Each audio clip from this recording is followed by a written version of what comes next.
Hey, and welcome back to Ontario Cryptids. Today we have one story coming out of Delaware, and you'll have to wait to hear what the story is all about.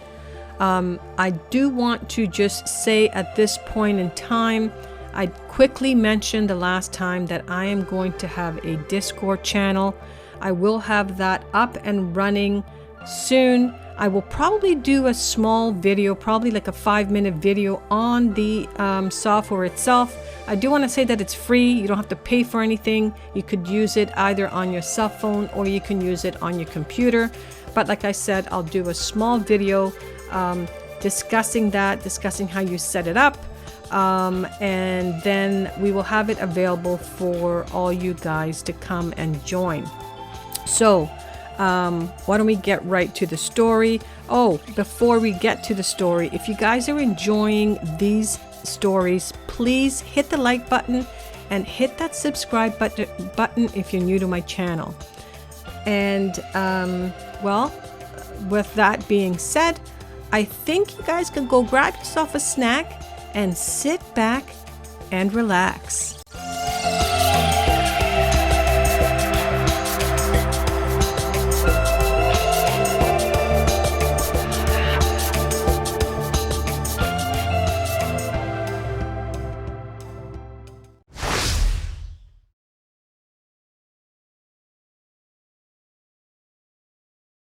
Okay, so this first story takes place on June the 7th of 2003, and it takes place in Sussex County, Delaware. Okay, here's a little bit of background information.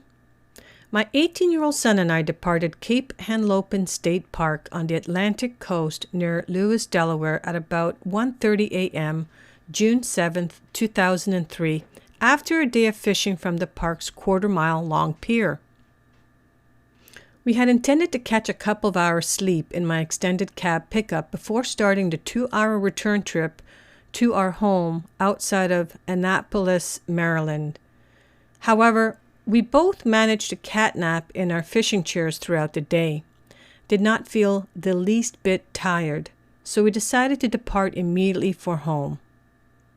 Route 404 is the most direct route from Lewes to Chesapeake Bay Bridge and Annapolis, meandering through the Delaware and Maryland countryside, with only 2 small to middle-sized towns, Denton and Georgetown, along the route. The remainder of Route 404 is bordered by farmland, chicken and dairy production, and woodlands. I was driving with my son, who was in the passenger seat. We departed the park via Route 9, headed north a short distance on Route 1, and picked up Route 404 west. There was very little traffic on this secondary road at this time of the morning, so I drove with my high beam on and set the cruise control.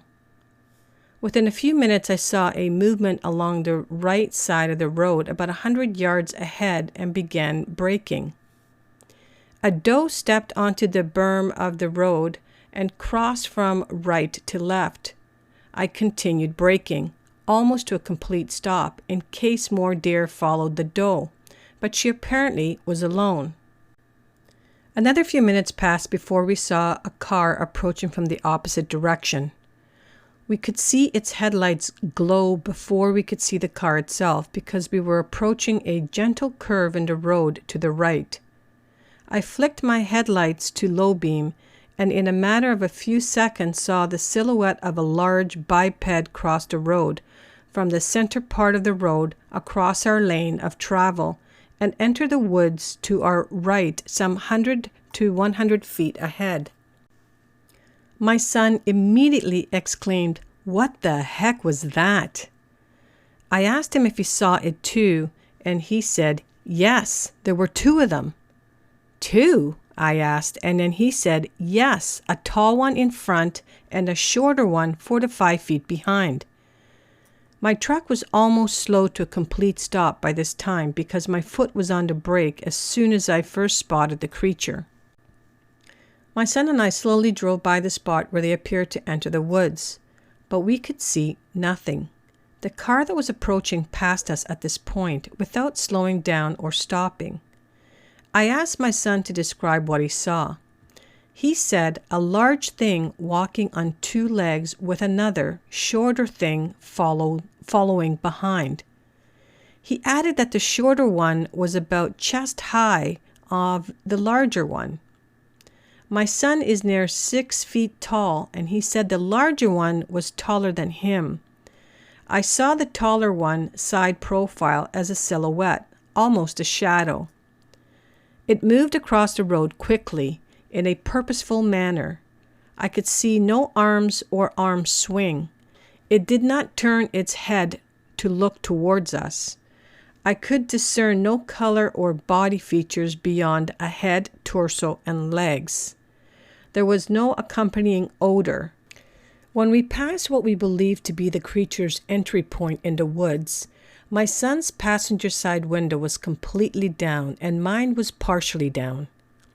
A normal, moist, woodsy nighttime odor was all we noticed. Additional observation by my son in his own words.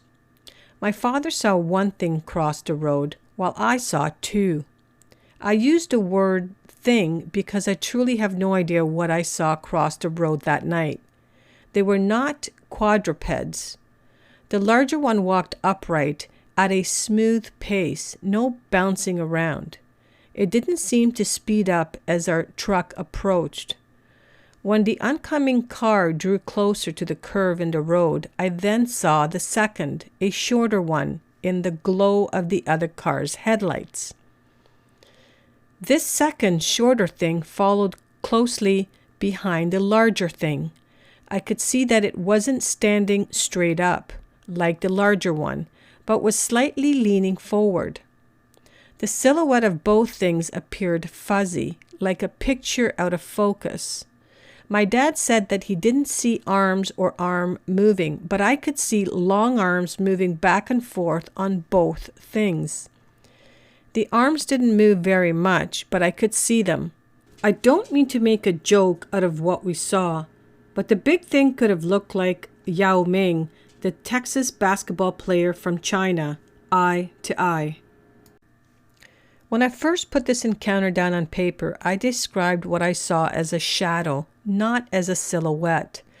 While silhouette might be more appropriate word, I cannot put the illusion of a shadow out of my mind. After talking over with my son, we believe that the creature that we saw did in fact have hair on the body, and that a combination of backlighting from the car approaching in the opposite direction and my own low beam headlights caused the outline of the creature that I saw appear shadowy or diffused, perhaps a result of light shining on or through its hair.